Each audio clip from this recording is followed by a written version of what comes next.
Zdravím ťa, moje meno je Dodo a vítam ťa pri návode, ako investovať bez starosti z toho, že musíš svoje peniaze zveriť do rúk niekoho iného a platiť mu percenta z tvojich výnosov. Ja sám investujem už roky a som autorom komunity Potenciál osobného úspechu na Patreone, kde učím investorov ziskovo investovať a pomáham im zvyšovať ich potenciál výnosov v ich investíciách. Zároveň poukazujem na to, ako sa stať odolný voči emóciám z trhu, lebo povedzme si na rovinu, investovanie má veľký vplyv na emócie ľudí, a veľa ľudí príde o peniaze presne preto, lebo sa touto emóciou nechá ovládať. Pritom historicky je štatisticky jasný trend trhu, ktorý dlhodobo rastie a na trhu neexistuje ani jeden 20-ročný interval, kedy by človek do trhu investoval a po tých 20 rokoch, kedy v tom trhu vytrval, by bol na svojich investíciách stratový. S reinvestovanými dividendami je každý 20-ročný horizont v histórii S&P 500 ziskový. Svoju komunitu preto učím nepodľahnúť týmto emóciám z trhu a pozerať sa na investovanie trošku inak,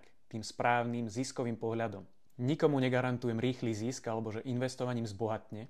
Nechcem šíriť žiaden ském, že s investovaním zbohatneš. Ale čo ti viem minimálne z hľadiska posledných 100 rokov histórie trhu ukázať, je, že keď sa naučíš pravidelne si zo svojej výplaty časť svojich peňazí šetriť a investuješ ich sám za seba, tak ti nebude z nich ubúdať kvôli inflácii alebo nebudeš rozdávať druhým na poplatkoch alebo percentách zo svojich výnosov. O to viac ostane tebe a o to rýchlejšie sa budú tvoje peniaze akumulovať a tvoje zhodnotenie bude vyššie. Tá akumulácia znamená, že nie len tie peniaze, ktoré si tam vložil, ale aj tie peniaze, ktoré ti to už zarobilo, budú zarábať ďalšie peniaze. Áno, investovať samozrejme nemôžeš všetko, časť peňazí potrebuješ aj na každodennú dnešnú spotrebu, ale keď si šetríš časť zo svojej výplaty, bez ktorej dokážeš žiť, dokážeš si splatiť všetky účty, ostane ti aj na uspokojenie tvojich túžob, ktoré potrebuješ na uspokojenie svojho mentálneho pohodlia, ako napríklad nejaké hobby, dovolenky a tak ďalej, tak ti určite ostane pár eur, ktoré dokážeš šetriť a odkladať. Ja nie som finančný poradca, nejdem ťa učiť, ako si máš nastaviť svoj mesačný rozpočet, čo si máš platiť, kupovať, to je len tvoje rozhodnutie. Viem ti ale ukázať, ako rozumne investovať ten zvyšok, ktorý si sa rozhodol šetriť, aby ti tie peniaze neostali len na účte v banke, ktorá ti ponúka zhodnotenie pod infláciu. Alebo niekde doma v skrini, kde tie peniaze iba strácajú na hodnote. Niekoľkokrát som sa stretol s názorom ľudí, ktorí sú ochotní platiť percenta zo svojho zisku poradcovi, ktorý investuje ich peniaze do rovnakého alebo častokrát horšie nastaveného portfólia, ako keby si jednoducho tie peniaze sám posielal do jedného fondu S&Pčka.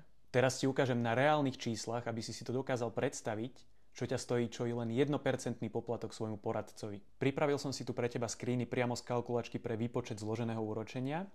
Budeme sa baviť pri konkrétnom príklade, že budeš vkladať a investovať 500 eur mesačne po dobu 20 rokov a pri výnose 10% ročne. Čiže každý rok sa bude tvoje portfólio zhodnocovať o 10%. Keď si to vypočítaš, tak po tých 20 rokoch budeš mať výnos 241 993,36 eur.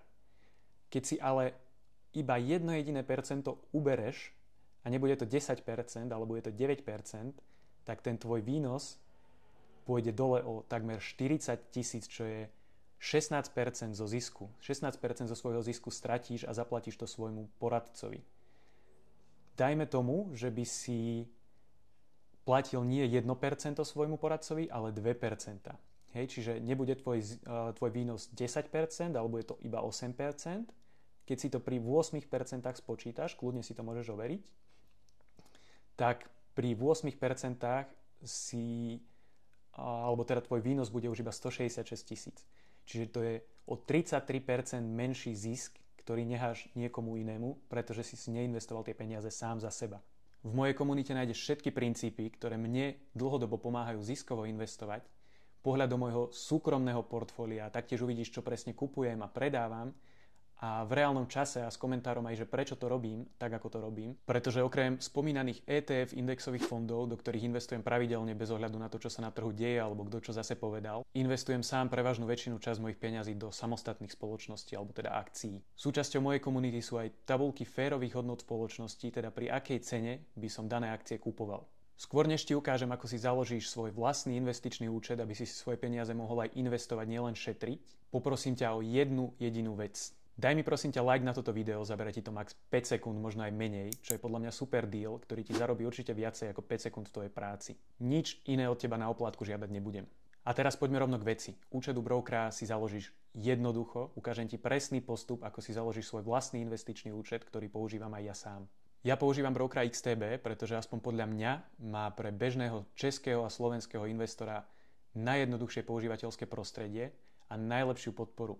Čiže aj keď nastane nejaký problém, s ktorým si nevieš ty sám rady, vždy sa môžeš obrátiť na ochotnú československú podporu. Sú naozaj milí a kvalifikovaní. XTB okrem toho tvorí aj mnoho skvelého investičného obsahu na kvalitnej úrovni, čiže keď sa chceš v investovaní vzdelávať od samotného brokera v slovenskom alebo českom jazyku, máš aj túto možnosť úplne zadarmo. Pod videom ti nechám aj odkaz na ich YouTube kanál. XTB je mimochodom taktiež verejne obchodovateľná spoločnosť ako iné akcie a musí verejne ukazovať, ako sa im darí svojim investorom. Čiže môžeš aj takto podrobne nahliadnúť do biznisu svojho brokera, čo je pre mňa ako investora veľmi veľké plus. Poďme k samotnému založeniu tvojho investičného účtu. Po kliknutí na odkaz, ktorý nájdeš tiež pod týmto videom, sa dostaneš priamo k registrácii, kde si môžeš založiť svoj vlastný reálny investičný účet. Po zadaní tvojho e-mailu odklikneš tieto dve možnosti, ak súhlasíš. Ide hlavne o to, že brokerské spoločnosti sú regulované Národnou bankou tvojej krajiny a sú zákonne povinné posielať ti elektronickú korešpondenciu, ktorá je zaznamenávaná a dostupná až po dobu 5 rokov spätne. Následne si vytvoríš heslo podľa konkrétneho návodu. Po zadaní hesla začínaš vyplňať svoje osobné údaje. Nemusíš sa báť. Broker tieto údaje nežiada preto, aby ich nejako zneužil. Ale ako som už hovoril, táto inštitúcia podstupuje prísnym reguláciám Národnej banky v tvojej krajine a musí od teba vyžadovať všetko, čo od nej legislatíva tvojej krajiny vyžaduje. Je to úplne bežný postup. Tieto základné údaje môžeme preletieť, verím, že ti nemusím vysvetľovať, ako zadáš svoj dátum narodenia, telefónne číslo a rodné číslo. Keby ti už toto robí problém, tak ti asi ja sám nepomôžem.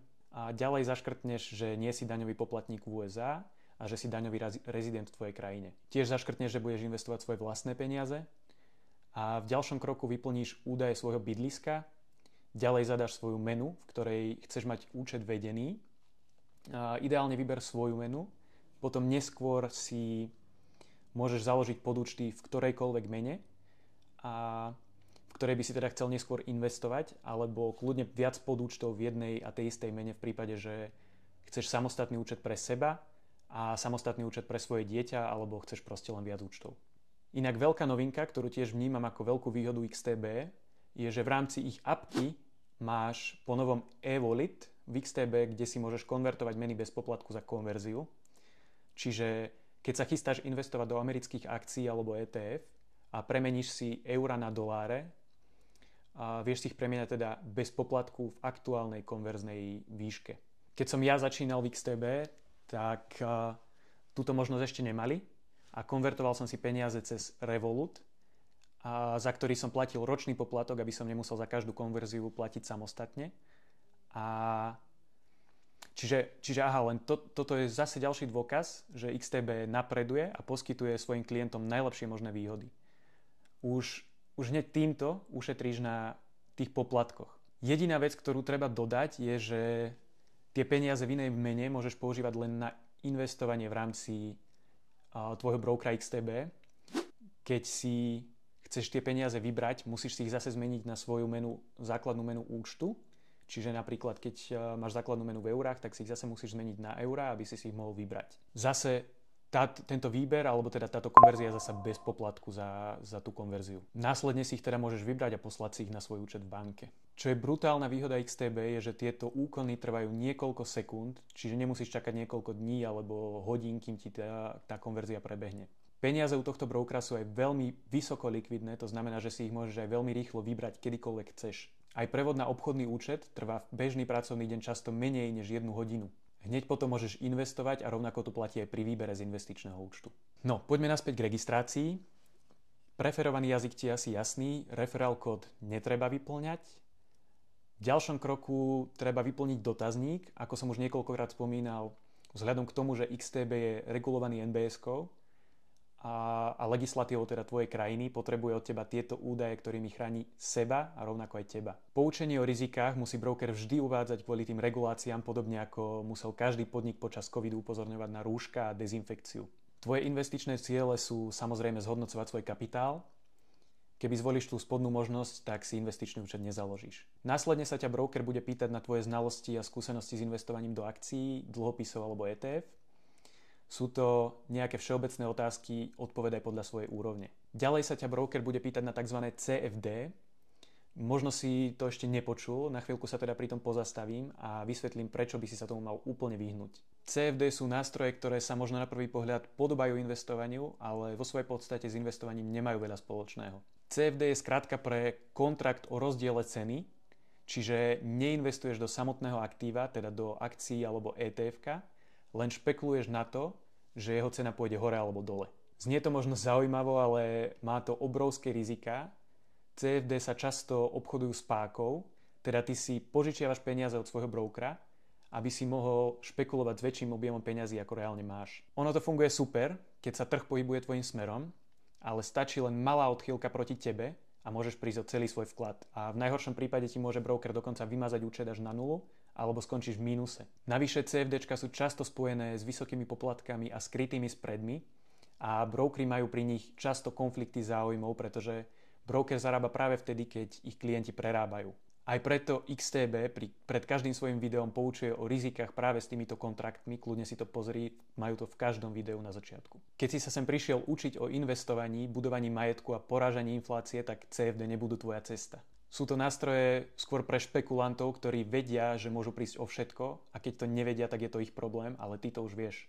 Takže keď uvidíš v aplikácii u svojho brokera možnosť CFD na S&P 500 alebo CFD na akcie Apple, tak sa tomu vyhni. Drž sa klasického investovania, reálne akcie, ETF, dlhodobý horizont, rozumné riziko, žiadna páka, tak sa buduje majetok. Vyplnenie tohto dotazníka ti zaberie asi najviac času pri registrácii investičného účtu, čo je ale aj dobré, možno sa pri tom niečo naučíš a tvoj broker aj chce, aby si o investovaní v niečo vedel a aj on bude radšej, keď budeš jeho dlhodobým spokojným klientom, a nie nejaký gambler, ktorý príde o všetko a teda asi už ďalej nebude investovať a vykašle sa na to. Pri odpovedaní na tieto otázky už chce broker iba vedieť, ako si na tom finančne. Tu ďalej sa ťa potom zase pýta, že či chceš alebo nechceš vytvoriť svoj investičný účet. Predpokladám, že chceš, keď pozeráš toto video. Áno, zmluvu si chceš uzatvoriť. Ďalej už iba vyklikáš potvrdenie o poučeniach, že nie si politicky exponovaná osoba. Keď nevieš, čo toto znamená a zaujíma ťa to, kľudne si to tu môžeš naštudovať. Tak a hotovo. Účet máš vytvorený. Teraz nasleduje ešte jedna podstatná časť a to je overenie tvojej totožnosti. Tu bude chcieť broker tvoje doklady totožnosti a ďalšie doplnkové kroky s tým spojené. Nemusíš sa báť. Zase je to len kvôli tým reguláciám Národnej banky tvojej krajiny a broker musí tvoju totožnosť overiť. Po overení totožnosti, na ktorú si počkáš do 1, max 2 pracovných dní, ti príde aj pekný pozdrav od podpory XTB a bude ti pridelená zodpovedná osoba, ktorá s tebou bude riešiť akúkoľvek otázku, ktorú máš ohľadne XTB a neváhaj mu napísať alebo ho aspoň odzdraviť naspäť, aj keď ti je všetko jasné. Všetci zamestnanci XTB sú naozaj kvalifikovaní a príjemní ľudia, ktorí ti radi poradia s čímkoľvek. To by bolo všetko k tejto téme. Možno ešte jedna vec k tým podúčtom, ktoré si teda vytvoríš v rámci svojho investičného profilu tu v XTB v mojich účtoch. Ja osobne mám 4 účty, lebo mám rád aj takú tú menovú diverzifikáciu, hej, že držím rád peniaze aj v eurách, aj v dolároch, pretože obchodujem v obidvoch. 2 účty používam na samotné obchodovanie a ďalšie 2 účty mám na držanie voľnej hotovostnej rezervy v daných menách, aby som mohol kedykoľvek investovať, keď príde nejaká väčšia príležitosť, ktorú chcem využiť a nemusel som čakať na to, kým si tie peniaze zase vložím. Mám to proste takto rád, ale vravím, ty ich môžeš využiť úplne podľa seba, napríklad pre tie deti. XTB inak pre všetkých nových investorov ponúka aj slušné zhodnotenie voľných, neinvestovaných peňazí. Je to pre nové účty do prvých 90 dní od založenia, čiže ti ponúka aj zhodnocovanie tvojich peňazí, ktoré nie sú investované, čo je dosť slušná výhoda. Ďalej je to už potom len na tebe. A treba si to vyskúšať na vlastnej koži, zoznámiť sa s tým brokerom osobne a sledovať, aký pocit to v tebe vyvoláva a či sa rozhodneš investovať a koľko. Verím, že keď investovanie začneš praktizovať a rozumne, nie s nejakou vidinou rýchleho zbohatnutia alebo rýchlych ziskov, napríklad podľa postupov, ktoré učím ja v svojej komunite na Patreone, tak si časom začneš viac a viac veriť, spoznáš, ako funguje trh, ako sa správajú tvoje peniaze v investíciách a určite budeš časom investovať aj viac peňazí a rovnako tak bude vďaka tomu rásť aj tvoje portfólio. Ja som to mal presne takisto. Ďakujem ti, že si dopozeral až sem a ešte raz ti pripomeniem možnosť zanechania mi lajku pod týmto videom a prípadne sa pýtaj na čokoľvek, čo ti nie je jasné v komentároch. Prajem ti veľa investičných úspechov a rozhodne nenechávaj nič na náhodu, vzdelávaj sa, to je asi jediná overená cesta, ako byť lepší v tom, čo robíš. Maj sa pekne, investuj rozumne, investuj ziskovo.